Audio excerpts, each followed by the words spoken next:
vais vous raconter, elle se trouve dans la Bible, et plus précisément dans le livre des Nombres. Et cette histoire, elle se passe à l'époque de Moïse. Vous connaissez tous Moïse, à qui Dieu avait demandé de délivrer son peuple, le peuple hébreu, qui était esclave en Égypte. Donc Moïse et les Hébreux traversent le désert, après de longues péripéties, ils arrivent non loin de la terre promise par Dieu. Mais avant d'arriver à cette terre promise, ils doivent traverser un territoire qui appartient à un peuple qui s'appelle les Moabites et dont le roi est Balak. Et ce fameux Balak, il n'a pas du tout envie que Moïse et les Hébreux traversent son territoire, parce que le peuple hébreu est très nombreux, et il n'a pas du tout envie que ces gens s'installent dans son territoire. Donc, comme les rois le faisaient souvent à cette époque, il va faire appel à un mage, un devin, afin que celui-ci jette un sort aux Hébreux. Ce mage, il s'appelle Balaam.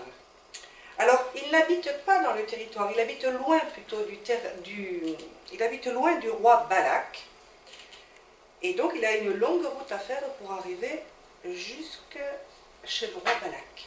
Et en même temps, ce Balaam, il n'a pas vraiment envie de causer des soucis au peuple hébreu parce qu'il sait que ce peuple est aimé de Dieu. Mais il va quand même obéir aux envoyés du roi Balak et il va se rendre près du roi. Alors il prend la route avec son ânesse, une belle ânesse aux yeux doux, nous dit-on. Il est en chemin quand, soudain, Dieu décide d'interrompre son voyage. Dieu envoie un ange avec une épée pour lui barrer la route.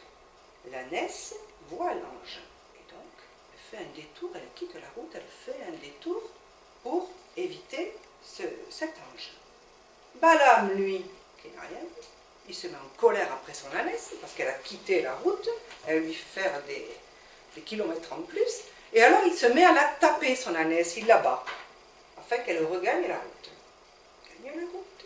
Et plus loin, elles traversent tous les deux, enfin l'ânesse et Balaam, traversent une vigne à travers deux petits murets.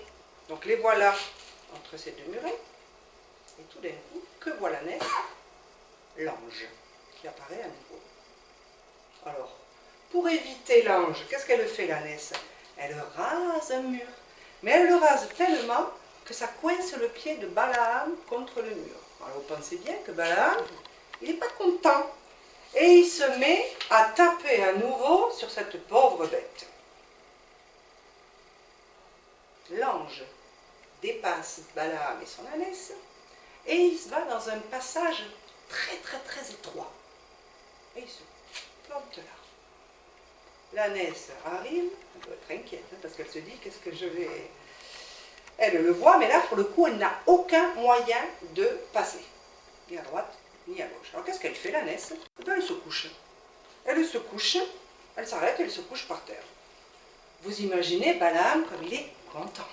Hein? Il n'a toujours rien vu, il est furieux, en colère, et il se met à taper la pauvre bête. Alors là, c'en est trop pour la pauvre bête. Alors Dieu donne à l'ânesse le pouvoir de parler. Et l'animal demande à son maître, « Mais qu'est-ce que je t'ai fait? Pourquoi tu m'as tapé à 3 reprises comme ça ?» Alors Balaam lui répond, « Mais tu t'es moqué de moi. Tu n'as pas vu tout le bazar qu'on a mis pour venir sur notre chemin? Tu t'es détourné. Enfin, moi si j'avais eu une épée, je t'aurais tué. » Alors l'ânesse lui répond, « Mais dis donc, est-ce que je ne suis pas une bonne bête pour toi? Est-ce que je ne t'ai pas conduit dans plein d'endroits sans que tu n'aies eu aucun souci? Est-ce que je me suis mal conduite avec toi ?» Et Balaam est obligé d'admettre que non. Et à ce moment-là, Dieu ouvre les yeux de Balaam. Et Balaam voit l'ange à l'épée. Alors il s'incline devant lui. Et l'ange lui dit, « Dis donc toi, pourquoi tu as tapé 3 fois ton ânesse? C'est moi qui lui ai barré le chemin. Elle m'a vu. Et elle m'a évité à 3 reprises. Heureusement, sinon je l'aurais tuée avec mon épée. Elle est bien plus intelligente que toi, ta bête. Elle a compris que Dieu m'a envoyé pour t'empêcher d'aller chez le roi Balak. » ne sait plus où il en est. Hein. Il réfléchit et puis il dit, c'est vrai. J'ai mal agi parce que je ne t'ai pas reconnu sur le chemin. Mais si c'est ton désir, je ne vais pas chez le roi Balak. Alors l'ange dit à Balaam, si tu vas aller chez Balak, mais tu vas devoir lui répéter exactement tout ce que je vais te dire. Et Balaam continue sa route jusque chez le roi. Et enfin, il arrive chez lui. Le roi fait monter Balaam sur une montagne. Et de cette montagne, on peut voir une partie du peuple hébreu, là, dans la vallée. Alors, le roi Balak demande à Balaam de jeter un sort sur le peuple hébreu. Et Balaam se met à parler au nom de Dieu. Et au lieu de jeter un sort, il dit à Balak qu'il ne peut rien faire car ce peuple est béni de Dieu. Alors là, maintenant, c'est Balak qui n'est pas content. Il est un peu furieux. Donc, il prend Balaam, il l'amène sur une montagne un petit peu plus haute. On voit encore une partie du peuple hébreu. Il redemande à Balaam de jeter un sort sur ce peuple.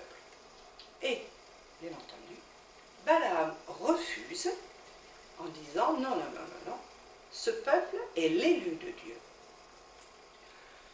Le roi Balak, de plus en plus en colère, fait monter Balaam pour la 3e fois sur une montagne encore plus haute. Il lui demande une 3e fois de jeter un sort sur la tribu que l'on voit, et pour la 3e fois, Balaam répond qu'il ne fera rien contre ce peuple béni de Dieu.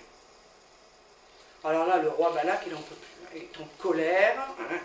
Alors il dit à Balaam, écoute, tu ne sers à rien, fiche le camp, retourne chez toi, tu ne m'as pas obéi, moi je vais me retrouver tout seul face à ce peuple que je ne vais pas pouvoir vaincre. Alors Balaam lui dit, bah, très bien, pas de problème, moi je rentre chez moi. Mais avant de partir, j'ai quelque chose à te dire. Dieu m'a donné le pouvoir de lire dans le futur, et voici ce que je vois. De ce peuple hébreu là, qui est chez toi, là, de ce peuple hébreu, un homme va venir comme une étoile dans le ciel. Un homme qui sera le roi de la terre, et tout le monde se mettra à genoux devant lui. Après cette prédiction, Balaam remonte sur son ânesse aux yeux doux et rentre chez lui.